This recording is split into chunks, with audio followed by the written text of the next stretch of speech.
Cet épisode est sponsorisé par... je sais qu'il vous a manqué, vous l'avez au bord des lèvres, oui, NordVPN, bravo. Pour en savoir plus, rendez-vous en fin de vidéo ou sur nordvpn.com/notabene. Bon visionnage. Mes chers camarades, bien le bonjour. Après avoir ravi les plus sadiques d'entre vous lors de ma vidéo sur les morts insolites, je me suis dit que c'était une bonne idée de continuer dans cette voie pour vous proposer un sujet joyeux, les pires carnages de l'histoire, ouais, parce que on aime le sang, voilà, tout ça, ou pas. Le problème quand on cherche les conflits les plus meurtriers, outre la perte de foi en l'humanité, eh bien c'est qu'ils se concentrent surtout sur les zones les plus peuplées, et donc on peut noter une présence assez importante, logiquement, des territoires chinois. Alors, plutôt que de vous parler uniquement des nombreuses guerres et révoltes de cette zone, bien qu'elles soient très intéressantes, et puis pour découvrir aussi certains pans de l'histoire qu'on aborde peu, on va se pencher sur 5 conflits particulièrement meurtriers, mais un par continent. L'occasion aussi de découvrir de nouveaux noms ou d'aborder certaines périodes connues sous un autre angle. Petite subtilité également, comme on les a déjà très couvertes sur la chaîne, on n'abordera pas les 2 guerres mondiales, malgré leur nombre tristement élevé de victimes, près de 19 millions pour la Première Guerre mondiale et entre 60 et 80 millions pour la Seconde Guerre mondiale, tous théâtres confondus. On commence donc avec l'Océanie et avec le plus diffus des conflits qu'on abordera puisqu'il s'étale sur plusieurs siècles.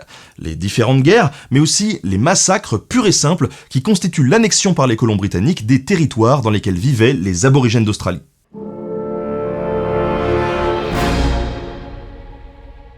L'Australie est peuplée depuis au moins 50 000 ans, voire même 65 000 ans selon certaines estimations. Les aborigènes venant de l'Indonésie et s'étendant petit à petit sur toute l'île jusqu'à sa voisine, la Tasmanie. Ils y développèrent une vie culturelle impressionnante, notamment avec des peintures dans des grottes comparables à celles de Lascaux en Europe à la même période. Quelques migrations, notamment venant d'Inde, seraient venues apporter un peu de diversité génétique, mais c'est principalement le temps et la dispersion des populations qui donnera aux populations aborigènes une forte diversité culturelle. Et c'est peut-être le moment de faire un petit point sémantique. Parce qu'il n'y avait pas un peuple comme peut laisser penser le terme unique d'aborigènes d'Australie, mais entre 250 et 750 nations, avec leur culture propre, plusieurs centaines de langues et dialectes différents, regroupés dans des ensembles régionaux. Citons à titre d'exemple de ces ensembles régionaux, les Kori, Muri, Nyongar, Wangai, Nyonga, eux-mêmes encore constitués de peuples différents. En 1770, James Cook, explorateur britannique, longe la côte est de l'Australie et revendique au nom de la couronne ses terres. Dans la mentalité colonisatrice de l'époque, il était plutôt normal de s'approprier des territoires considérés comme terra nullius, c'est-à-dire qui n'appartenaient pas à ce que les colonisateurs considéraient comme un état valable. Et bien entendu, malgré une population qui est maintenant estimée à 750 000 aborigènes d'Australie, tout peuple confondu, les Anglais vont se considérer légitimes à coloniser l'île. En 1787, la première flotte anglaise est envoyée, embarquant 1400 personnes, dont plus de la moitié étaient des condamnés, hommes et femmes, avec vivres, outils et ressources, dans le but d'établir une colonie pénitentiaire. Après un premier débarquement, l'expédition s'installe dans ce qu'elle nomme la baie de Sydney, le 26 janvier 1788. Et si les consignes officielles sont de vivre en bonne relation avec les populations rencontrées, très vite l'augmentation du nombre d'Européens va conduire à des affrontements et à une complète invasion du territoire. Si la majorité de ce conflit est constituée d'escarmouches et d'expéditions punitives, certaines régions concentrent un bien plus grand nombre de victimes. Le Queensland, la partie nord-est de l'Australie, est la plus peuplée avant l'invasion britannique. Certaines estimations donnant jusqu'à 300 000 personnes avec une haute densité de population. Dans cette région, la guerre des frontières, comme on l'appelle, ou l'invasion britannique, fait selon les dernières estimations plus de 60 000 victimes aborigènes et moins de 2000 chez les colonisateurs. La phase la plus violente a lieu entre 1850 et 1900. Le déséquilibre technologique explique en partie cette différence de perte, tout comme le déséquilibre démographique qui va pencher de plus en plus en faveur des colonisateurs. Une part assez importante, pouvant représenter jusqu'à un tiers des victimes, est prise par des groupes civils qui mènent des expéditions punitives en marge des opérations militaires officielles. Faut bien que les colons se fassent aussi un peu leur place, En tout cas, en plus des armes à feu, les Britanniques font usage, dans certains cas, de solutions un petit peu plus sournoises, comme le poison. Dans le Queensland toujours, des membres du peuple des Gubi-Gubi sont ainsi empoisonnés par de la farine offerte avec un supplément d'arsenic. Et bien sûr, je parle ici des victimes directes de la colonisation, auxquelles doivent s'ajouter celles des maladies apportées d'Europe, des famines et des déstructurations des sociétés aborigènes. De 750 000, la population totale des différents peuples aborigènes d'Australie tombe ainsi à 60 000 après la Première Guerre mondiale. On se sent tout de suite vachement plus heureux après cette première partie, Allez, on va faire un petit tour par chez nous pour voir si l'herbe est plus verte.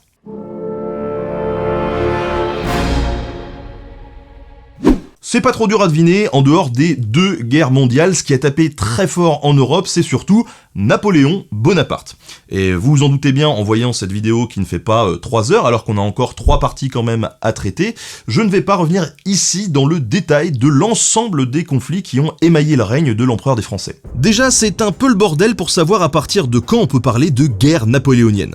S'il est clair qu'après le sacre du 2 décembre 1804, voire même une fois qu'il s'est nommé premier consul fin 1799, il y a une responsabilité écrasante, les conflits prennent place dans un contexte déjà fortement chaotique, celui des guerres suivant la Révolution française. Pour faire très simple, pour diverses raisons, la France révolutionnaire va dès 1792 se retrouver en guerre avec une bonne partie des monarchies d'Europe. 2 coalitions vont alors se succéder sans arriver à rétablir la monarchie sur le trône de France. Au contraire, la France parvient à s'étendre, s'entoure de républiques sœurs et est vue comme une menace par le reste du continent. Du côté français, la situation reste précaire également, parce que la France est littéralement entourée d'ennemis potentiels. Ce chaos va d'ailleurs contribuer largement à l'accession de Napoléon au pouvoir, profitant de la notoriété qu'il acquiert en menant ses troupes en Italie et du sentiment d'insécurité qui incite certains à vouloir un pouvoir fort, pour sauver la Révolution. Rétrospectivement, c'est sûr que ça paraît pas une excellente idée. En tout cas, à l'époque, il y avait quand même déjà une partie des révolutionnaires qui craignaient ou qui redoutaient le césarisme, c'est-à-dire l'ascension au pouvoir d'un militaire par son prestige. Et j'ai envie de vous dire, bingo. Toujours est-il qu'une fois installé au consulat et encore plus sur le trône, l'ami Bonaparte ne va pas du tout se calmer. Confiant à la fois en son génie militaire et dans la capacité militaire de la France, qui reste de loin le pays le plus peuplé d'Europe occidentale, il se retrouve en état de guerre presque permanent durant son règne. Pour s'y retrouver, on sépare généralement les conflits en fonction des pays qui s'allient contre la France dans différentes coalitions. En gros, la première coalition, la deuxième coalition, etc. Et quand Napoléon arrive au pouvoir, il y a déjà eu 2 coalitions et une nouvelle se forme. Pour faire simple, on va installer un compteur de coalitions dans un coin de l'écran, ça sera vachement plus clair. La troisième coalition, donc, voit la France écraser rapidement l'Autriche et la Russie, avec comme sommet la bataille d'Austerlitz. L'Autriche est mise hors jeu, l'influence française s'étend jusqu'au sud de l'actuelle Allemagne par la mise sur pied de la Confédération du Rhin. En gros, une zone sous protectorat français. Et ça ne va pas du tout plaire à la Prusse, qui, sans attendre son allié russe, va mobiliser ses troupes contre Napoléon à travers une 4e coalition. Et perdre une campagne en moins d'1 mois. Ah, ils sont fortiches ces Prussiens, mais on va pas se foutre de leur tronche parce qu'ils nous le rendront bien. La double victoire d'Iéna et d'Auerstadt, le 14 octobre 1806, conduit ainsi plus de 100 000 soldats prussiens à être faits prisonniers. Les troupes russes sont battues de leur côté en 1807, aboutissant à la fin de cette 4e coalition. Mieux que ça, la Russie participe désormais au blocus commercial imposé par Napoléon à l'Angleterre.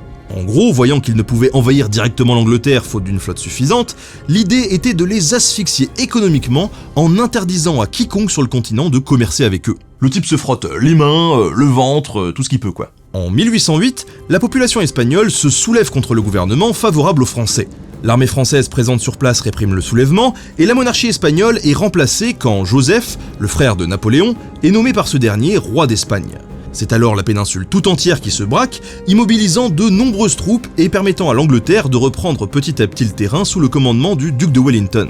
En parallèle, les Anglais, toujours eux, montent une 5e coalition avec l'Autriche en 1809, qui est un nouvel échec. S'ensuivent 3 années sans nouvelle coalition, mais également sans grand succès du blocus continental de Napoléon, notamment parce que la Russie ne le respecte pas. Pour forcer le tsar Alexandre Ier à adhérer au blocus, et comme il l'a toujours fait depuis maintenant plus de 10 ans, Napoléon choisit alors la solution offensive. Envahir la Russie. J'en avais déjà parlé sur la chaîne, l'invasion se transforme en débâcle et la grande armée fond comme neige au soleil. Et c'est pas joli à voir. Toujours est-il qu'autour de l'Angleterre qui ne demandait pas mieux et de la Russie, se forme la 6e coalition, rejointe par la Suède puis par les anciens ennemis de Napoléon quand les choses tournent mal, l'Autriche et la Prusse. Les combats se poursuivent en Allemagne, puis sur le territoire français, jusqu'à la première abdication de Napoléon, le 3 avril 1814. Malgré une tentative de comeback célèbre l'année suivante, qui verra se former une 7e et dernière coalition, principalement composée des Britanniques et des Prussiens, même si toute l'Europe est censée s'y mettre, Napoléon ne parviendra pas à rétablir son pouvoir, mettant fin à 20 ans de guerre sanglante, presque ininterrompue. Mais ça ne suffit pas à expliquer le nombre de victimes engendrées par les différentes guerres, qui oscillent entre 3 et 4 millions. Ce qui fait quand même pas mal. Et oui, car un autre élément va être caractéristique de ces conflits et préfigurer l'ampleur des guerres suivantes, la massification des armées. Dans les guerres de l'Ancien Régime, les armées sont en effet constituées d'effectifs raisonnables. La logistique ne permet pas, de toute façon, d'équiper des masses de troupes et encore moins de les entraîner. La transition se fait assez lentement, entre les armées médiévales que l'on connaît et les modèles d'armées plus modernes ayant des effectifs de plus en plus permanents. Ce qui n'empêche pas quand même de garder une place assez importante aux mercenaires ou aux régiments étrangers. La guerre est alors de plus en plus professionnelle et voit l'apparition de vrais soldats qui sont tout de même encore séparés par leur rang social. Par exemple, la plupart des postes d'officiers sont réservés aux membres de la noblesse, ce qui n'empêche évidemment pas une évolution lente des effectifs, qui accompagne d'ailleurs de meilleures capacités de production des armes et de munitions et un accroissement démographique. Problème, lors de la Révolution et particulièrement après la fuite du roi et son exécution, une bonne partie des officiers nobles désertent l'armée qui se retrouve déstructurée et affaiblie. Première puissance démographique, la France veut alors compenser mais aussi mettre fin à l'ancien système inégalitaire en établissant la levée en masse, une conscription dont je parlerai bientôt sur un épisode sur la Vendée. L'idée, au-delà de l'intérêt militaire d'avoir un maximum d'hommes, a une portée symbolique. La nation a besoin de l'ensemble de ses citoyens pour se défendre, et ce ne sont plus des sujets qui vont se battre pour un roi. En pratique, alors que sous Louis XIV, les effectifs de l'armée plafonnent aux alentours de 400 000 hommes, un siècle plus tard, au minimum, on double les effectifs. Les premières batailles de la Révolution comme Valmy impliquent moins de 100 000 soldats, les deux camps confondus. La célèbre bataille d'Austerlitz, le 2 décembre 1805, voit 150 000 bonhommes se mettre joyeusement sur la tronche. Mais les effectifs continuent d'augmenter. Ce sont plus de 600 000 hommes qui se lancent à l'assaut de la Russie en 1812, et il n'est pas rare d'y voir des batailles regroupant plus de 250 000 hommes, puis, après la retraite de Russie, de 500 000 comme à Leipzig en 1813. En effet, pour suivre le rythme, mais aussi parce que le sentiment d'appartenance nationale va commencer à prendre de l'ampleur et que la révolution industrielle va permettre une production de masse des armes, les autres pays européens mettront également en place des systèmes de services militaires généraux et des conscriptions obligatoires en période de conflit, aboutissant à une explosion des effectifs pour les conflits qui suivront. Proportionnellement à la population totale, les effectifs levés en France durant la Première Guerre mondiale seront 3 fois plus élevés que sous Napoléon, avec les conséquences que j'ai mentionnées en début de vidéo sur le nombre total de victimes. On comprend quand même mieux comment on en est arrivé là. Alors pour les puristes de l'art militaire, vous pourrez m'objecter qu'il y a une autre guerre, même en mettant les conflits mondiaux à part, qui en fonction des estimations pourrait avoir fait un nombre supérieur de victimes. La guerre de 30 ans. C'est pas faux, mais la chaîne Sur le Champ en a déjà parlé, et c'est vachement bien. Donc si vous souhaitez plus d'informations sur le sujet, allez la voir, je vous la mets en description, et ça fera pas de mal aux camarades de gagner quelques abonnés supplémentaires pour sa super chaîne. Mais pas tout de suite, après mon épisode, parce qu'il y a quand même quelques conflits encore à traiter, et notamment de l'autre côté de l'Atlantique.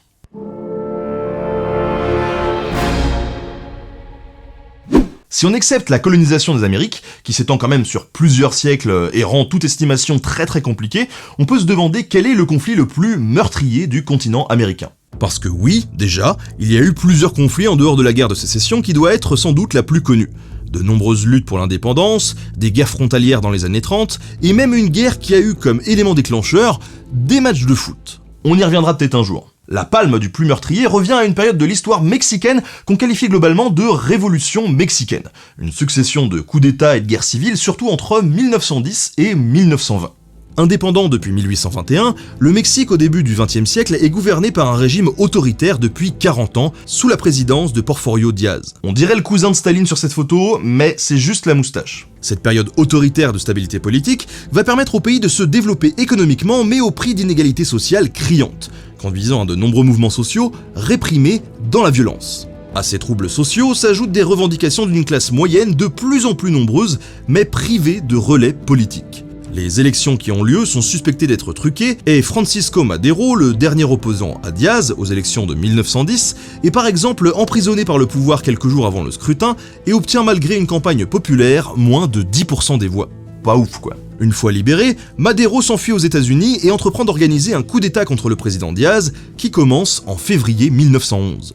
Ces mots d'ordre sont pour certains les mêmes qui ont permis à Díaz de se hisser au pouvoir 40 ans plus tôt, ce qui est assez cocasse. Il tente en tout cas de s'allier divers mouvements en promettant la redistribution des terres agricoles et des mesures sociales. Et oui, il y a d'autres opposants à Díaz qui existent et qui peuvent faire de précieux alliés, notamment ceux d'inspiration anarchiste avec les frères Magón ou qui réclament des terres comme Emiliano Zapata. Malgré une campagne militaire au succès plutôt relatif, Madero finit par chasser Díaz du pouvoir. Et Díaz, il a pas beaucoup le choix, il sait que s'il résiste, ça sera la guerre civile. D'autant que le puissant voisin américain ne voit pas d'un mauvais œil qu'il se fasse remplacer et peut donc intervenir. Du coup, il s'exile en Europe. Bon, clairement, quand on connaît la suite, ça n'a pas vraiment évité les troubles internes, mais au moins, il a pu profiter de 4 années d'exil avant de mourir à Paris en 1915. Bref, Díaz, c'est fini. Et le Mexique du coup. Madero arrive au pouvoir en prenant garde de se donner un maximum de garanties légales, voulant maintenir la légitimité de l'État mexicain. Il se montre également très conciliant envers les anciens supports de Díaz, même quand certains organisent des soulèvements, et se montre frileux sur les mesures sociales et économiques. Ce qui conduit ses alliés d'hier à vouloir continuer la lutte, quitte à le faire contre Madero. Le soulèvement anarchiste en Basse-Californie des frères Magón reprend, et Madero doit donner l'ordre d'achever le mouvement. Les nombreuses rébellions obligent Madero à compter sur l'armée, et donc permet aux généraux, la plupart d'anciens partisans du président Díaz, de prendre une importance dangereuse. Tiens, un militaire qui pourrait prendre l'avantage d'une situation tendue face à un pouvoir civil. Ouais, ça me rappelle Napoléon un peu. Sans grande surprise donc, c'est un général, Victoriano Huerta, qui va faire arrêter puis exécuter Madero en février 1913, un peu plus d'1 an après son accession au pouvoir. Reprenant les anciennes méthodes, il lance une répression violente basée sur l'intimidation, les assassinats politiques, tout en s'appuyant sur l'église et l'armée. Ce qui va, vous vous en doutez, accroître la volonté des factions, que ce soit les anarchistes ou les troupes de Zapata, à continuer. Mais attendez, parce que le bordel n'est pas fini. Parce qu'à ça, il faut rajouter l'armée constitutionnaliste, qui reproche à Huerta un coup d'état illégal et veut rétablir un pouvoir légitime mais sans revendication sociale. Et c'est toujours pas fini, parce qu'il y a aussi le célèbre Pancho Villa, un ancien soutien de Madero, qui a lancé une révolution depuis le nord du pays. Vous avez l'impression que c'est compliqué ? Bah c'est normal en fait, c'est le cas, et pour le coup, ça va pas aller en s'arrangeant, puisqu'un nouvel acteur va brièvement faire son apparition, les États-Unis. Prenant prétexte de marins américains arrêtés à Tampico, les États-Unis, qui ne souhaitent pas le maintien du général Huerta au pouvoir, envoient une armada de 44 navires bloquer le port de Veracruz, par lequel devaient transiter des livraisons d'armes. Le navire qui les transporte, un paquebot allemand, peut finalement décharger suite aux pressions diplomatiques du gouvernement allemand. Mais les troupes américaines maintiennent l'occupation de Veracruz et font pression pour hâter le départ de Huerta. Ce dernier, cerné d'adversaires, ne pouvant plus compter sur les soutiens de pays européens qui vont bientôt être légèrement occupés de leur côté, je rappelle qu'on est quand même en été 1914, décide de fuir en Europe. Dans un sens, on pourrait dire que c'est vraiment le digne successeur de Díaz. Pendant ce temps-là, une tentative d'établir un accord entre les différentes factions révolutionnaires échoue lamentablement, puisque les différences de conception politique sont assez importantes et qu'il faut pas sous-estimer là-dedans l'importance de l'ego des différents chefs de factions qui veulent leur part du gâteau. La situation se simplifie cependant à partir de 1915. 2 camps se forment. D'un côté, une alliance de circonstances entre Zapata, concentré dans le sud du Mexique, et Villa, dont les bases principales sont plutôt au nord. Et de l'autre, Carranza, chef des constitutionnalistes, et de son principal commandant militaire, Obregón. Malgré une situation de départ favorable à Pancho Villa, l'habileté stratégique d'Obregón, qui a étudié les premières batailles de la Première Guerre mondiale et entreprend en premier de séparer Zapata et Villa, retourne la situation. L'année 1915 voit 2 sanglantes batailles se dérouler. Pancho Villa, trop confiant en sa victoire et dans ses habitudes, continue de multiplier les charges frontales, parfois même à cheval, face à des troupes d'Obregón qui, copiant ce qui se fait en Europe, s'enterrent dans des tranchées et font un usage intensif de la mitrailleuse. Villa perd peu à peu du soutien, est coupé de son approvisionnement en armes et en munitions, tandis que Zapata reste cantonné dans la province de Morelos. Pancho Villa doit alors abandonner la lutte frontale pour reprendre la guérilla, s'attirant les foudres des Américains par des incursions sur leur territoire. Carranza tente de maintenir son pouvoir, mais il ne parvient pas à pacifier le Mexique, qui subit encore plusieurs années de conflits larvés et de révoltes éparses. Il faut attendre 1920 pour que la situation semble se stabiliser. Zapata a été assassiné l'année précédente, mettant fin à sa révolte, les principaux groupes réactionnaires sont vaincus et Pancho Villa passe un accord pour arrêter la lutte armée. Un dernier coup d'état viendra d'Obregón, l'ancien bras droit de Carranza. Comme quoi, on n'est jamais mieux trahi que par ses alliés. Bon, Carranza l'a un peu provoqué en faisant tout pour l'empêcher de se présenter aux élections, allant jusqu'à l'accuser de trahison. Pas vraiment un super plan non plus. Et d'ailleurs, ça se retournera contre lui car il finira assassiné en tentant de fuir Mexico en mai 1920. Rien n'empêche plus Obregón de se présenter légalement aux élections, qu'il remporte, bien évidemment. Mine de rien, sur ces 10 ans de conflit, ce sont près de 2 millions d'hommes qui perdent la vie sur une population de 15 millions, laissant le pays exsangue, dépourvu d'infrastructures et traversé par de profonds ressentiments. Alors si vous n'êtes toujours pas dépressif, je vais tenter de vous y aider un petit peu en partant du côté cette fois-ci de l'Asie.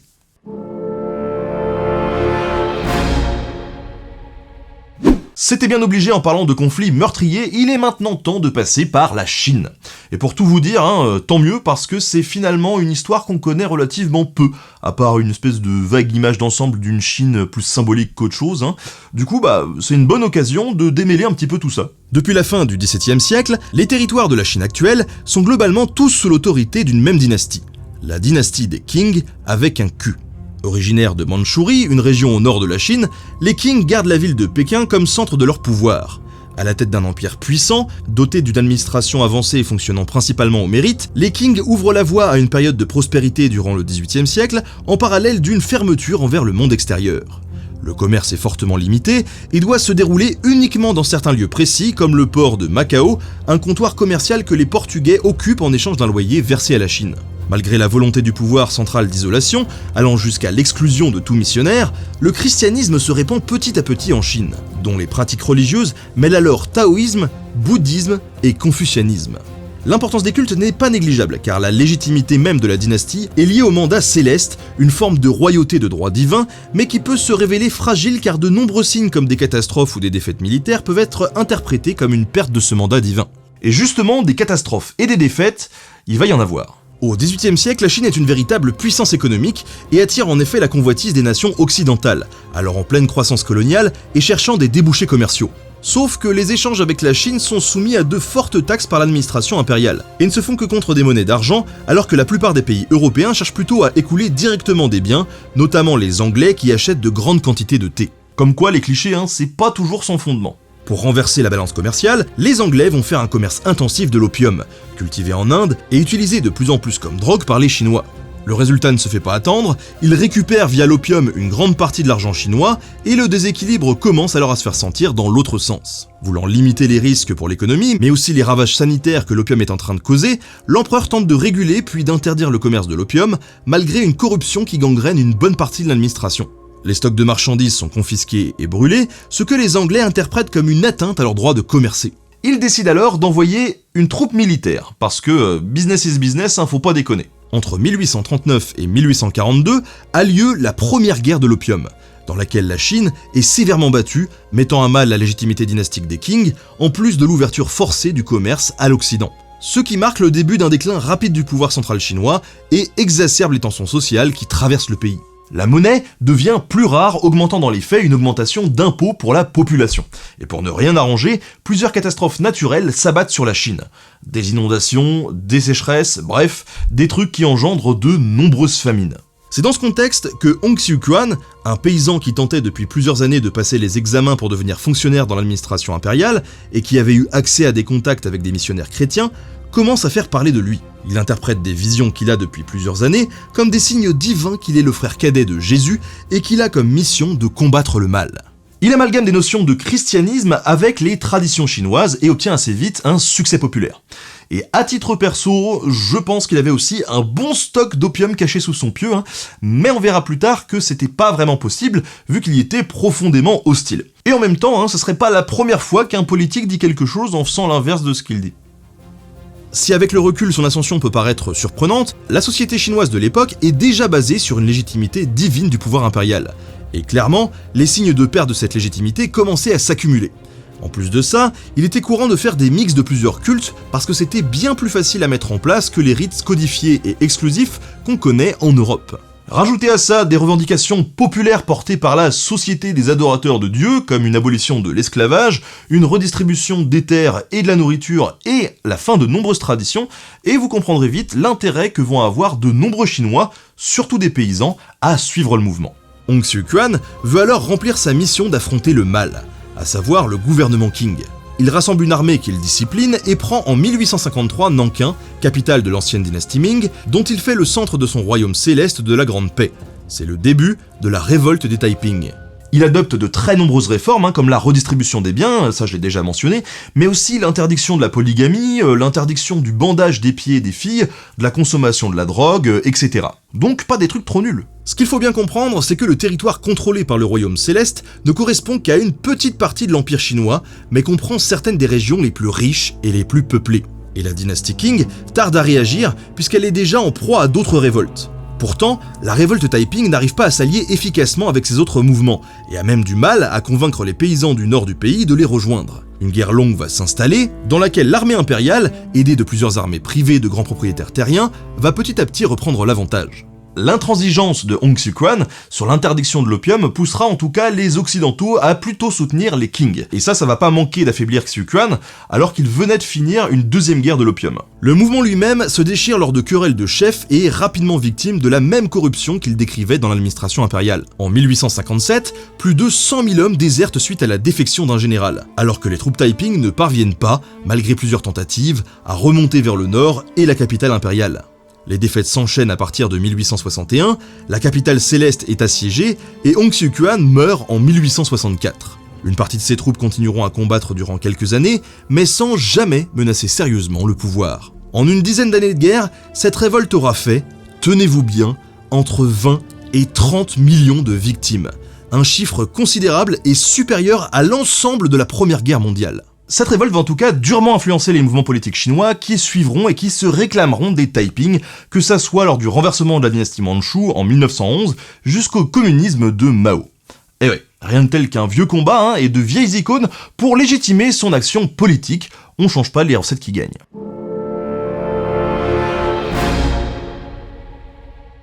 Et on termine ce tour d'horizon des conflits les plus meurtriers avec un conflit très récent et en partie encore en cours, la Deuxième Guerre du Congo. Colonisé par les Belges durant le 19e siècle, d'abord comme possession personnelle du roi Léopold II, puis comme colonie, le territoire de l'actuelle République démocratique du Congo occupe un espace central en Afrique et regorge de ressources précieuses, notamment minérales.